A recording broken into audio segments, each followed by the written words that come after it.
quer assistir que procure o seu lugar. Bem-vindos à Feira do Livro de Lisboa. Em nome da Tinta da China, começo por agradecer a presença de todos nós aqui para esta apresentação que vamos fazer do terceiro livro que estamos a publicar do Carlos Lopes, que é A Armadilha do Autoengano. Continua a ser uma honra para a Tinta da China poder publicar os livros e partilhar o pensamento e as ideias que o Carlos Lopes nos traz, uma perspectiva muito própria e muito importante, eu acho, para pensarmos o mundo não só a partir das perspectivas a que se dá mais destaque e, portanto, uma visão a partir da África que analisa o mundo e para nós é um prazer publicar e divulgar. Por isso, começo por agradecer ao Carlos Lopes por esta confiança, por esta relação de 3 livros. Agradeço também, claro, a Carla Adão, da FTP, e ao Nelson de Souto, escritor, por terem aceitado fazer esta apresentação. Passo desde já a palavra ao Nelson para nos dizer umas palavras sobre o livro. Obrigada. Muito obrigado, boa tarde. Eu não sei fazer improviso, portanto eu tenho um rascunho. Peço então que vocês tenham alguma paciência. Ouve-se. A Armadilha do Autoengano, uma visão crítica das relações entre África e Europa. Carlos Lopes. O autoengano remete-nos, no contexto médico, para um fenómeno cognitivo através do qual o indivíduo percepciona, consciente ou inconscientemente, a sua saúde de forma distorcida, tanto nos sintomas ou até na ideia do seu bem-estar. Isto envolve a minimização, a negação dos seus problemas de saúde. Como resultado, o indivíduo pode chegar a recusar cuidados médicos ou menosprezar tratamentos necessários, o que pode causar graves consequências. O autoengano na medicina, a relação muitas vezes intrincada entre fatores psicológicos e consequências destes na saúde do indivíduo. Ora, Carlos Lopes vai buscar esse conceito complexo, por mim aqui é dito de forma canhestra, de uma área diversa das ciências sociais e o torna habilmente operativo no campo da economia, da política, da diplomacia e até da história da sociologia nesta notável e ingente obra intitulada justamente A Armadilha do Autoengano, uma visão crítica das relações entre África e Europa. Carlos Lopes é um consagrado intelectual africano, oriundo da Guiné-Bissau, como todos sabem, personagem de uma dimensão continental e uma das mais lúcidas e vibrantes mentes do nosso continente. Ele alia 2 capacidades, muitas vezes difíceis de conseguir.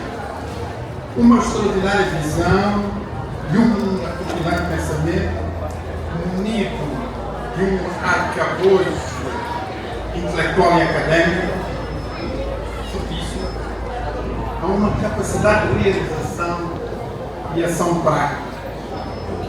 E eu diria ação política. Muitos dos seus escritos têm origem não só na capacidade de problematização ou questionamento da realidade africana, mas sobretudo da observação e conhecimento no terreno dos problemas sobre os quais estes mesmos escritos versam. A tudo isto soma-se um apurado estudo de dados e informação que muitas vezes nos confronta com mitos ou discussões que se alimentam ainda hoje sobre a África. É o caso desta obra. Nasceu da sua experiência diplomática, na condução dos esforços da União Africana, nos acordos entre a União Europeia, ACP, após 2020, pós-Cotonou. O Acordo de Cotonou é um acordo comercial e assinado entre a União Europeia e os países da ACP, África, Caraíbas e Pacífico, julho de 2000, em Benin. Este acordo é anterior a uma convenção que teve 4 versões. A Convenção de Lomé implica cerca de 100 estados nestas áreas, 3 áreas diferentes, para além do continente europeu. O acordo de Lomé foi assinado inicialmente em 75 entre a União Europeia e os países da ACP, aquilo que se conhece hoje como União Europeia e ACP, e que engloba 79 países da África, Caraíbas e Pacífico. E, portanto, este é o universo que versa esta obra. Antes de assumir o cargo de alto representante africano para estas complexas negociações, Carlos Lopes tivera cargos nas Nações Unidas, no Zimbábue, quando nos conhecemos, no Brasil com um extenso e importante programa, e fora diretor político desta grande figura africana chamada Kofi Annan.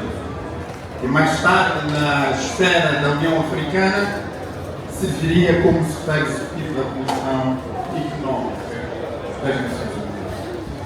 Para além de estar profusamente documentado, revelando um conhecimento notável da literatura nesta área, este livro é um testemunho de um testamento de quem conhece os meandros burocráticos que dominam as relações entre estes continentes, o africano e o europeu, e das malhas que se tece um vigoroso discurso, procurando desafiar os mitos, a condenar a África e a descobrir o seu futuro. Carlos Lopes tem muitos contributos no domínio económico, político, diplomático africano, entre os quais o estabelecimento ao nível do continente da Agenda 2063. É porque o seguinte vasto o seu conhecimento, o seu contributo.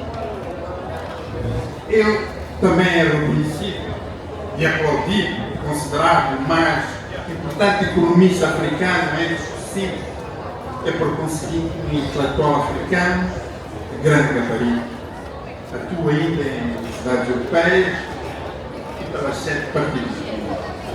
Ora, o livro A Armadilha do Arco de Engano, uma visão crítica das relações entre a África e a Europa, tem 7 capítulos.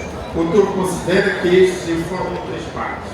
O capítulo 1 a 4, a primeira parte, se alicerça nos aspectos históricos.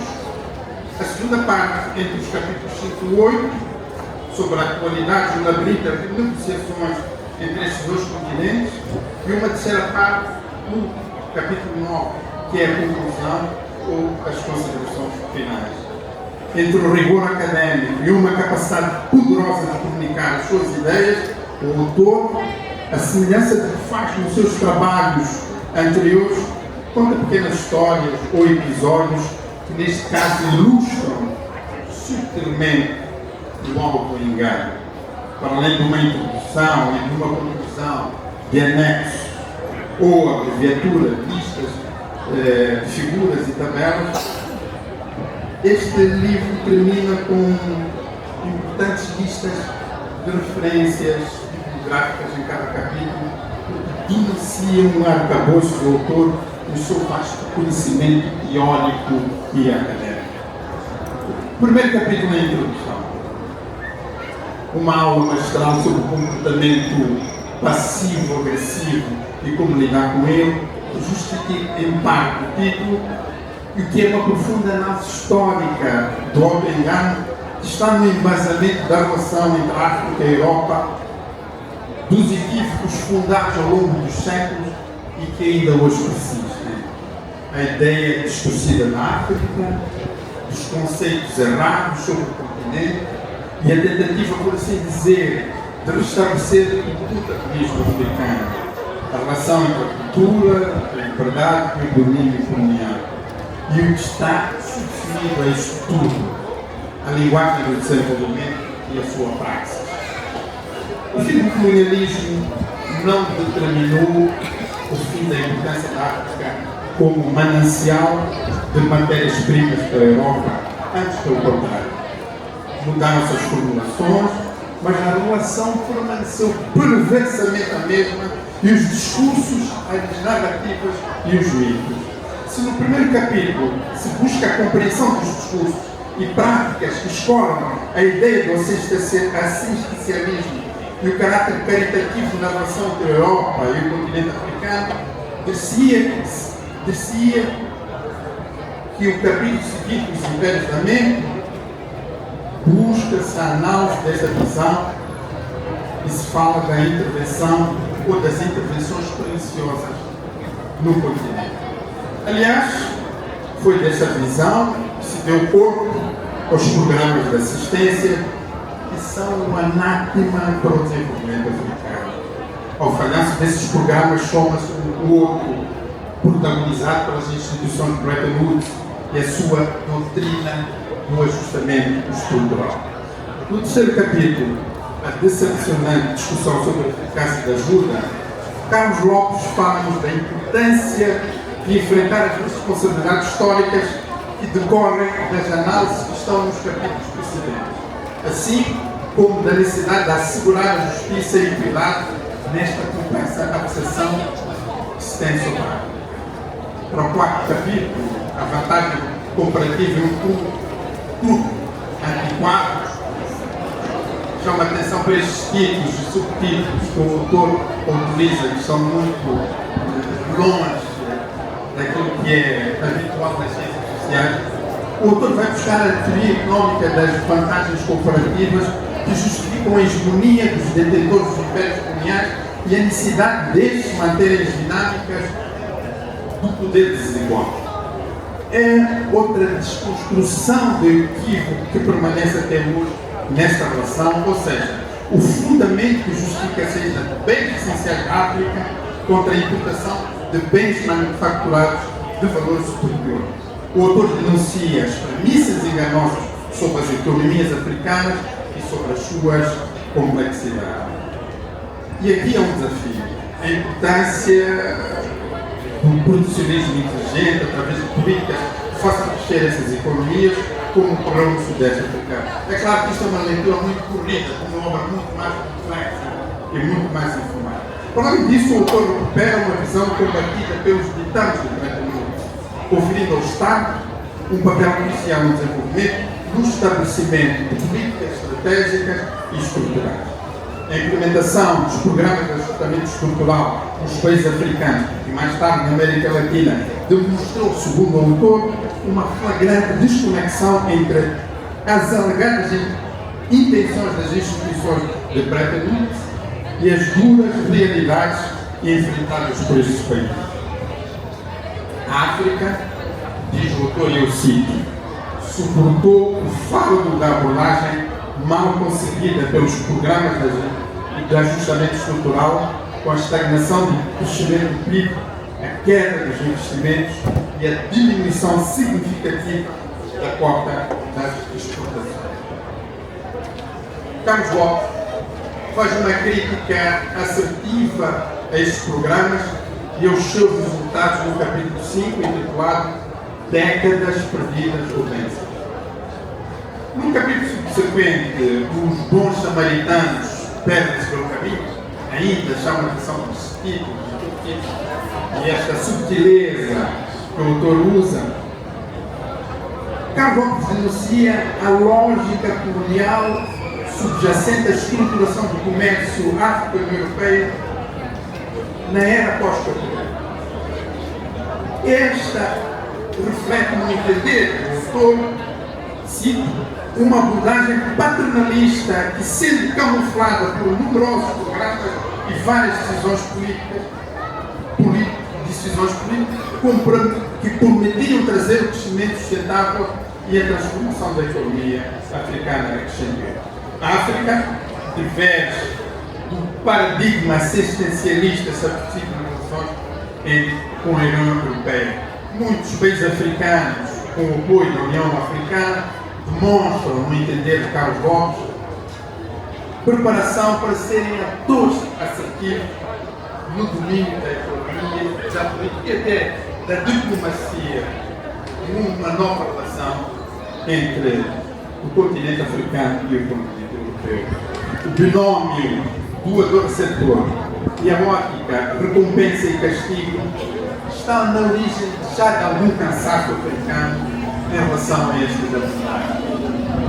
A retórica dos Estados europeus e da União Europeia é de que estes querem afastar-se da abordagem doador-assistência receptor, mas isto está longe de verificar-se. Impera ainda, nesta relação, a lógica colonial, ou se quisermos, neocolonial, em que a União Europeia continua dominadora e pode designar os seus interlocutores perante a África como uma África fragmentada e dividida.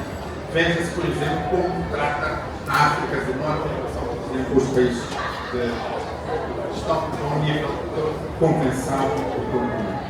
Carlos Lopes acredita que é possível reforçar, não obstante o papel africano, e mudar este paradigma e a lógica desta relação desigual.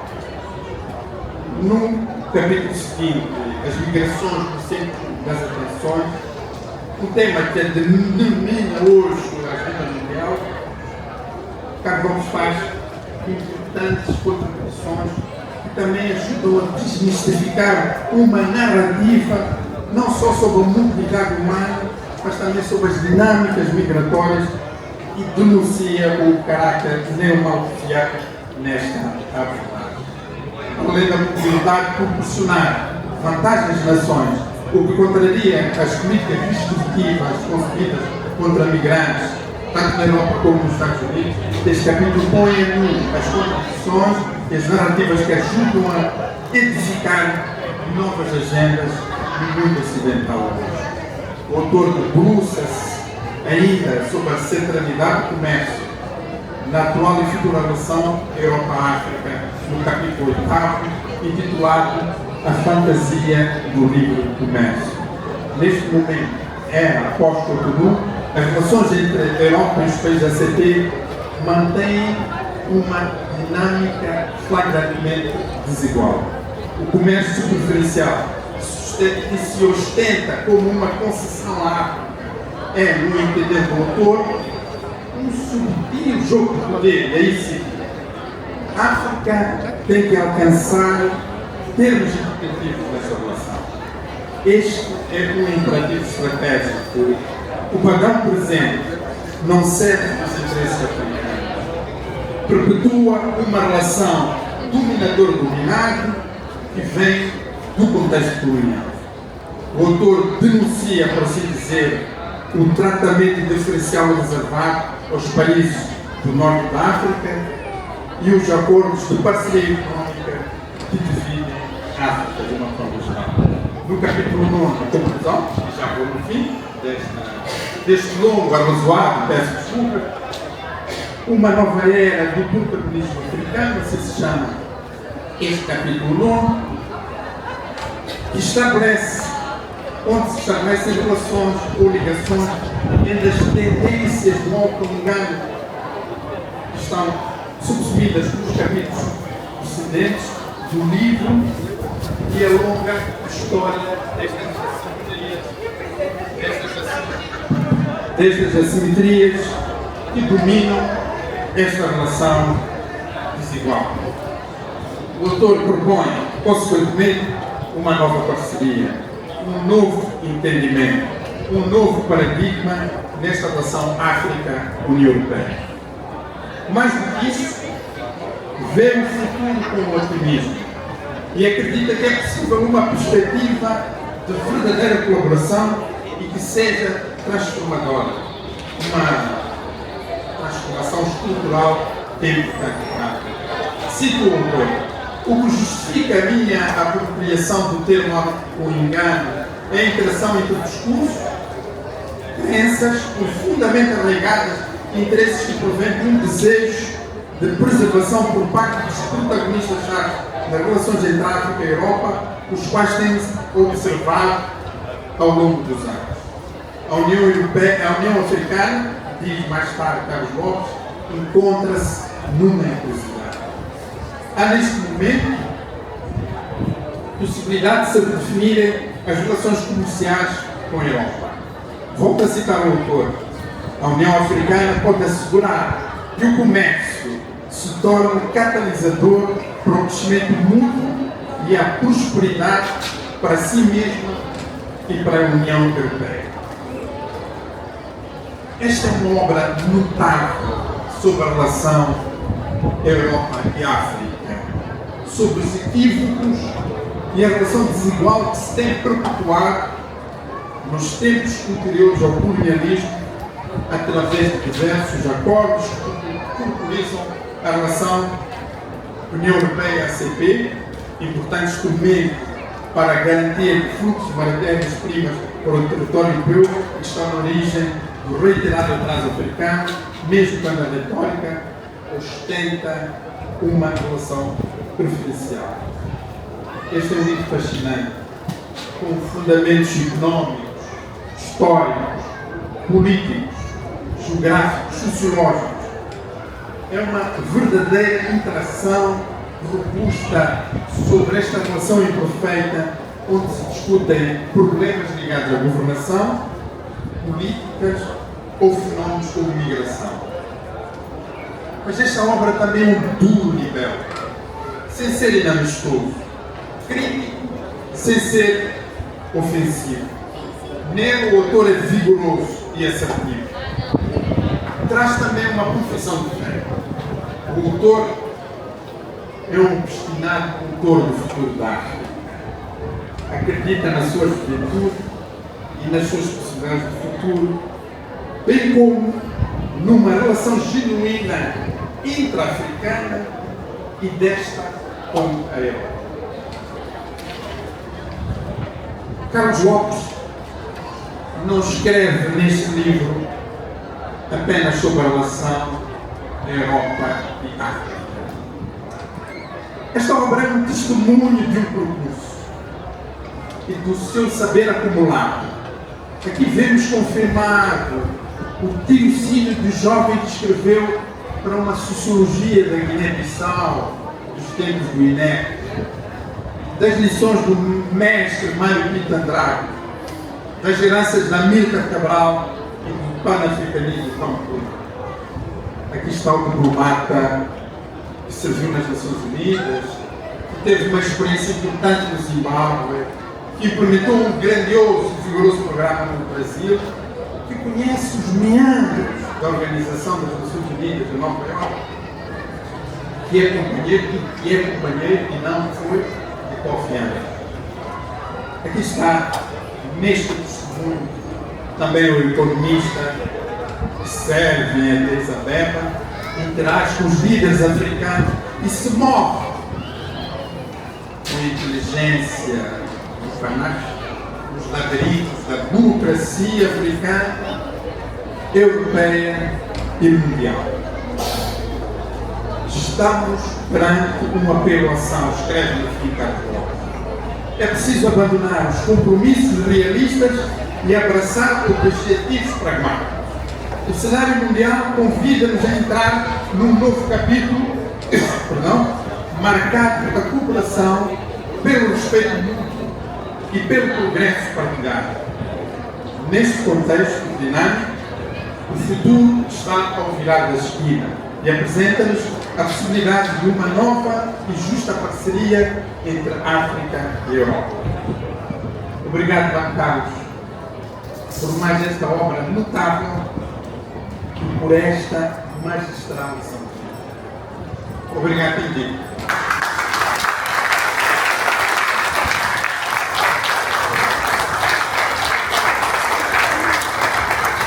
Obrigada, Nelson. Carla, infelizmente ficamos com pouco tempo, as sessões são mais curtas do que gostaríamos, mas temos 15 minutos, vamos fazer o melhor possível, ainda queríamos ouvir o autor. Obrigada, Carla. Vou ser breve. Antes de mais, agradecer por este desafio, por me colocar aqui entre dois homens da literatura e tentar falar um bocadinho também sobre este livro.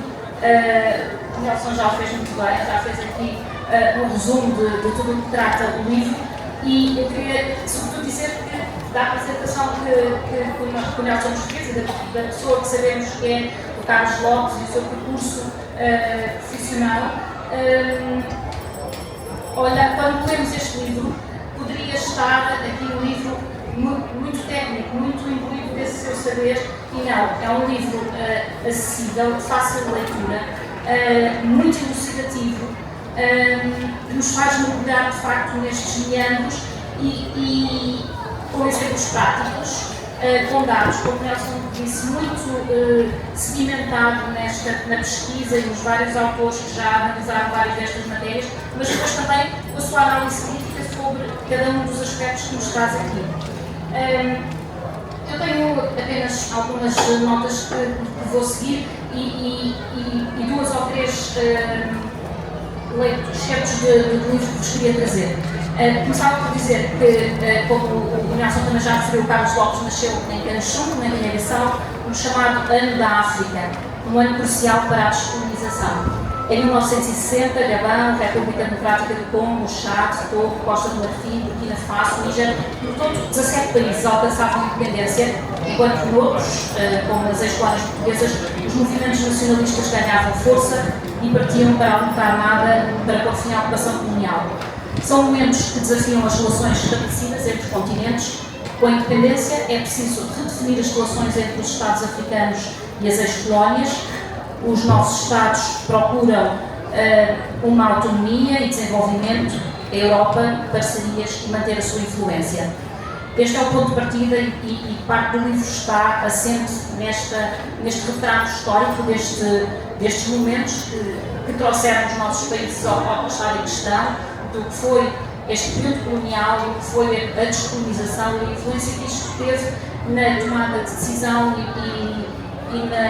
no potencial negociador para muitos destes acordos que estabelecem as relações entre estes continentes. E este ponto de partida é muito importante para perceber o que se viu, portanto, e o contexto atual das relações entre a África e a Europa. E dava-vos aqui um certo que nos exemplifica isto.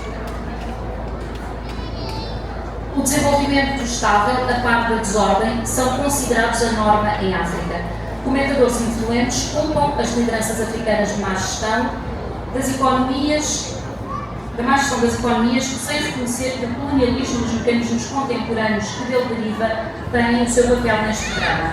Estas narrativas sobre a África têm persistido porque as mentalidades enraizadas que estão subjacentes traduzem uma imagem do continente que em larga escala ignora o contexto. Estas mentalidades cavaram um fosso entre percepção e realidade no que diz respeito ao potencial transformador do continente.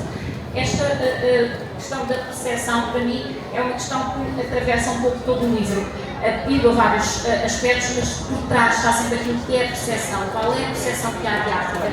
Qual é a percepção que é transmitida nos países europeus?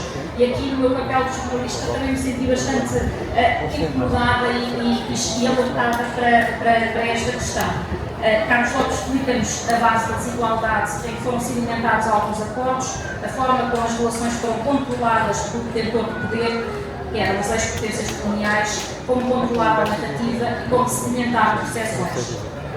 Diz no fim da introdução que se esforçou para evitar as armadilhas do jornalismo. Cá estou eu a rever novamente e surpreendente que se refere aos desafios e potenciais erros que os jornalistas podem encontrar ao investigar, relatar e divulgar notícias. Armadilhas que podem comprometer a qualidade e a credibilidade. E quantas vezes não somos também nós, enquanto órgãos de comunicação,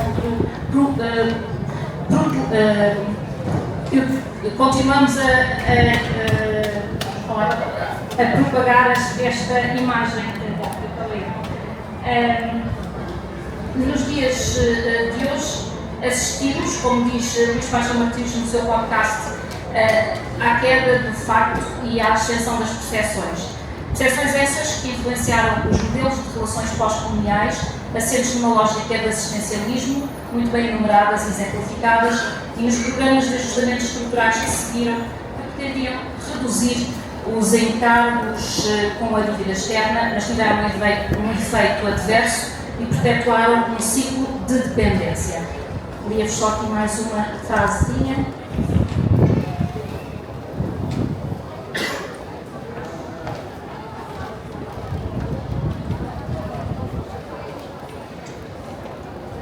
Ao observarmos o complexo panorama das décadas perdidas em África, torna-se claro que os indicadores do fracasso dos programas de ajustamento estruturais, os PAE, não eram ocorrências isoladas. Tratavam-se de manifestações interligadas de uma abordagem política deficiente.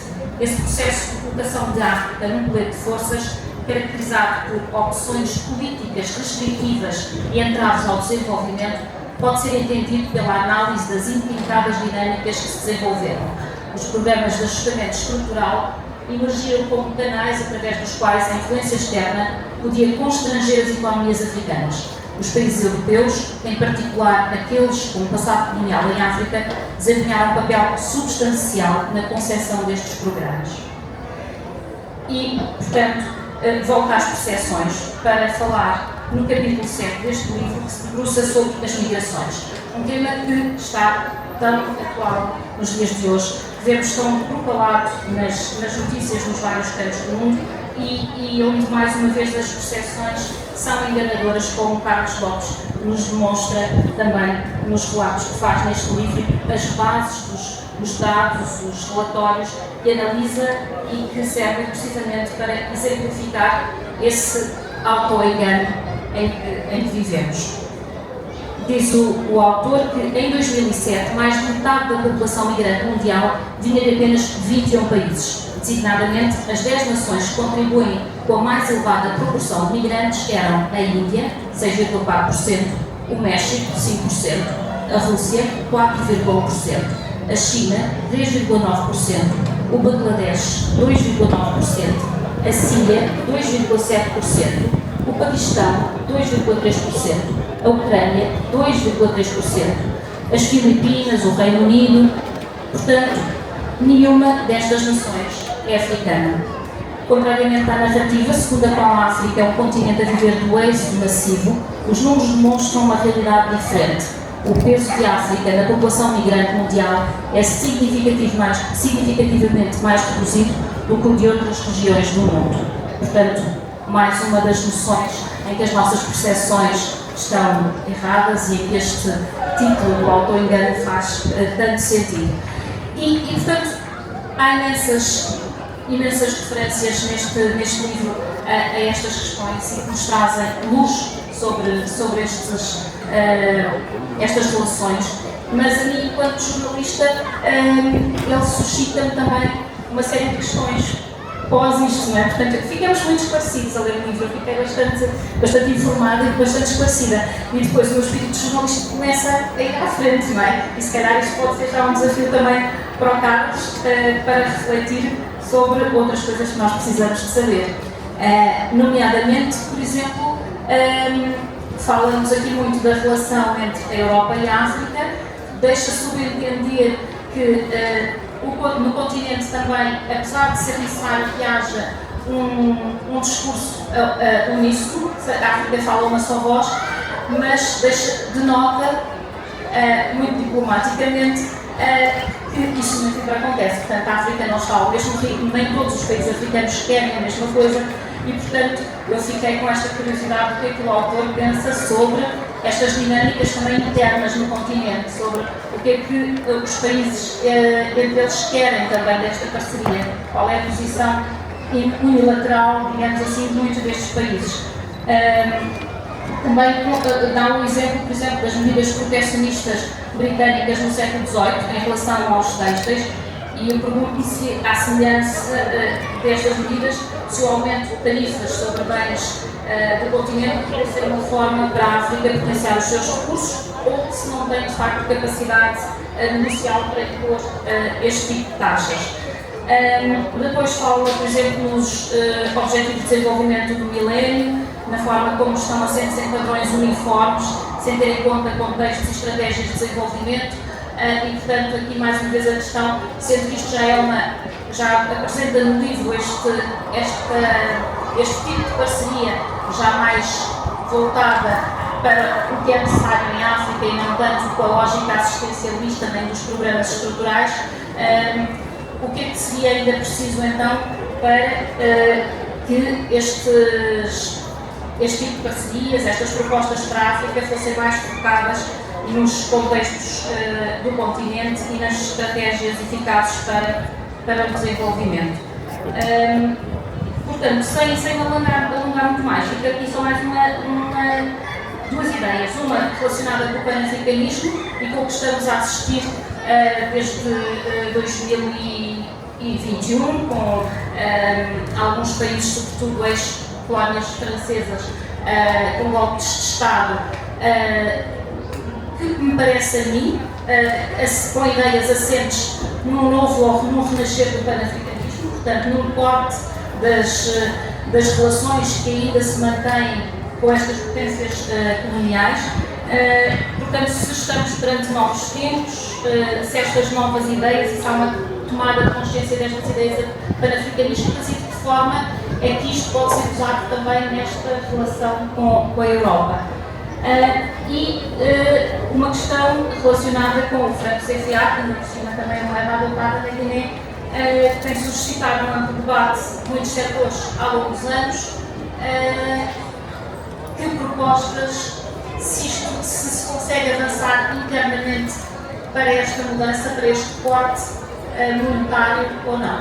E são algumas das minhas inquietações e deixava a palavra.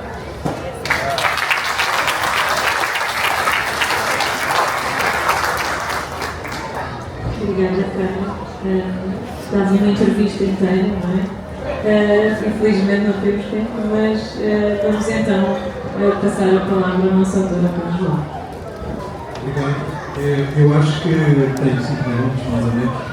Portanto, vou ser breve. Primeiro, para agradecer as apresentações super generosas do Nelson e da Carla, e que cobrem já uma boa parte do que eu poderia dizer, porque foram minuciosas e foram muito pertinentes.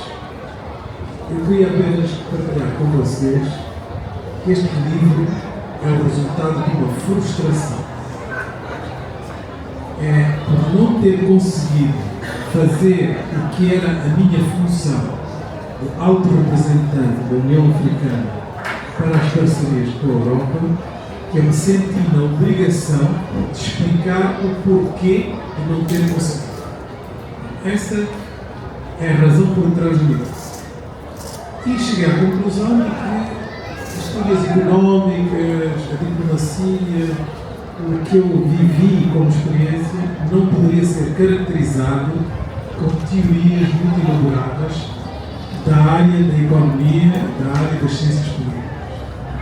E fiz um curso à psicologia, porque a psicologia ajudava a fazer entender que o principal problema é um problema de mentalidades.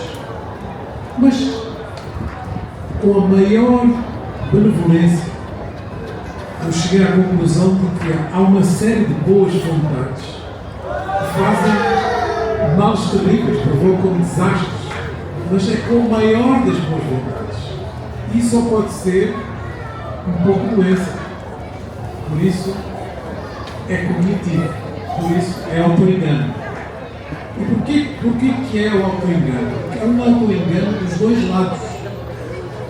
Do lado europeu, é a ideia, depois sublinhada nas narrativas, nas percepções, é a ideia de que, através do fundo católico, do fundo cristão, de ser altruísta, fazer caridade é uma coisa boa, e transforma-se caridade, sem se dar conta, em teoria.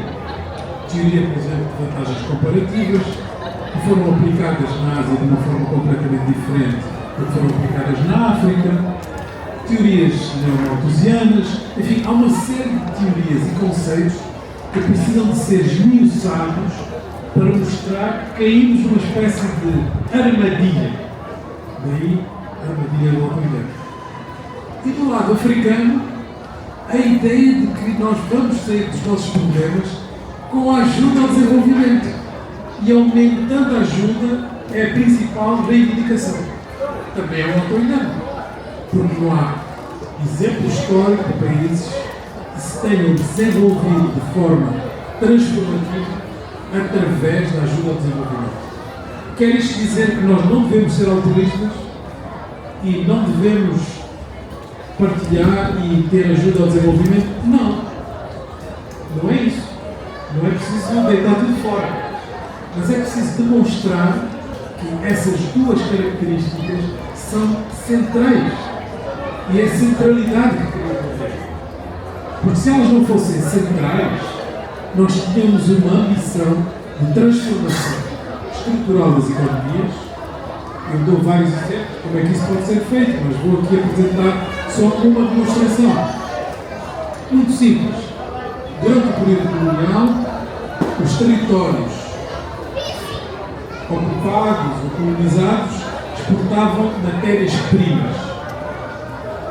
E hoje, na categoria dos países com maior dependência de matérias-primas, que as Nações Unidas definem como os países que exportam pelo menos 80% das suas exportações de matérias-primas, são africanos. Quer dizer que a estrutura fundamental da economia em 60 anos não mudou. Mas são 60 anos de ajuda ao desenvolvimento. São 60 anos de altruísmo. São 60 anos de caridade. São 60 anos de boas intenções. Então é preciso demonstrar que as boas intenções não servem. Então, depois de chegar a esta conclusão, eu queria descrever para o tributo do leitor de uma forma mais honesta possível como é que funciona a negociação entre a Europa e a África. E dou alguma demonstração, capítulo a capítulo, de como há uma tentativa permanente de tentar minimizar a África, usando percepções narrativas, dados que são falsos, mas que não são falsos por uma espécie de complô, mas porque não se faz investigação e porque já se tem uma ideia formatada, e isso chama-se, em psicologia, autoengano. Quer dizer, quando se muda a realidade para satisfazer aquilo que nós já acreditamos. E, portanto, ao descrever isso, eu chego à conclusão, eu digo no livro, que não acho que foi um comportamento pessoal contra mim. As pessoas não eram contra o Carlos Lopes. Eles eram contra as ideias que eu punha na mesa, que eram perturbadoras. Mas eram perturbadoras para os interlocutores europeus, mas eram igualmente perturbadoras para os africanos, que ficam muito mais confortáveis em receber ajuda, em reproduzir um sistema que não é transformador. E, portanto, eu acho que eu tinha que escrever este livro porque a frustração doía no peito e era preciso tirar água para fora. Muito obrigado.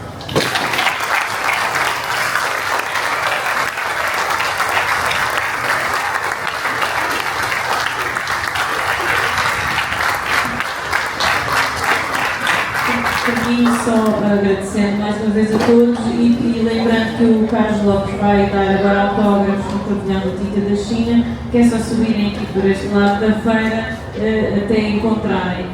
Não podemos